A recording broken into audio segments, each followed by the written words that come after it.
শ্রমজীবী মানুষদের নিয়ে কবি মইনতাজের অসাধারণ একটি কবিতা শ্রমিকের অবদান। যে কবিতাটি আমাদের প্রিয় কবি মইনতাজ উৎসর্গ করেছিলেন সকল শ্রমজীবী মেহনতি মানুষের তরে, আমি সেই কবিতাটি আবৃত্তি করছি। যুগে যুগে যত সভ্যতা এলো শ্রমিকের হাত ধরে, সিক্ত হইল এই ধরাতল শ্রমিকের ঘাম ঝরে। ভূতলে অতলে যত সম্পদ শ্রমিক দিল তাই নেই, রাজার প্রাসাদ সজ্জিত হলো শ্রমিকেরই কল্যাণে। তিলোত্তমা পৃথিবী আজকে শ্রমিকের অবদান, শ্রমিক বলে অবহেলা নয়, করি তাই সম্মান।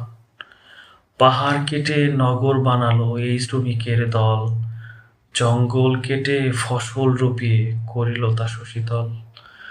সবুজ শ্যামল পৃথিবী করিতে গায়ে হলো কত ক্ষত, তবুও থামে না অভিযান তার, কাজ করে অবিরত। শ্রমিকেরা যদি শ্রম না দিত পৃথিবী ভাগার হতো, তিলোত্তমা নগর আজকে কি তোমায় বল দিত। কেমন করে পেতে বলো তুমি সুখের অট্টালিকা, শ্রমিক ছাড়া রঙের জীবন হতো সব ফিকা। শ্রমিকের ঘাম গন্ধ নয় তা সুবাস ছড়ালো ভূমে, শান্তি আনিল শ্রমিকের ঘাম তোমার মজার ঘুমে। পাথর ভেঙে প্রাসাদ বানালো বানালো রাস্তাঘাট, মরুর বুকে ফসল রোপিয়া করিল সবুজ মাঠ। কলকারখানা গড়িয়া উঠিল বলো তো কাহার ঘামে, আরাম সুখের জীবন হইল কাদের পরিশ্রমে।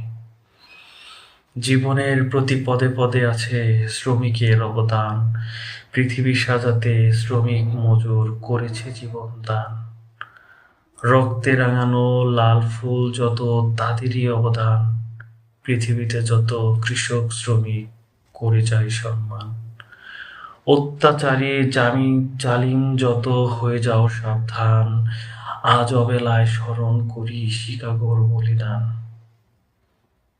যারা সম্মান করিতে জানে না কৃষক শ্রমিক জনে, তারা অবোধ তারা নির্বোধ, ঘৃণা করি সজ্ঞানে। তাদের তরে গান গেয়ে যাই আছে যত মজদুর, কৃষক শ্রমিক মেহনতি যত, জীবন হোক মধুর। ধন্যবাদ সবাইকে।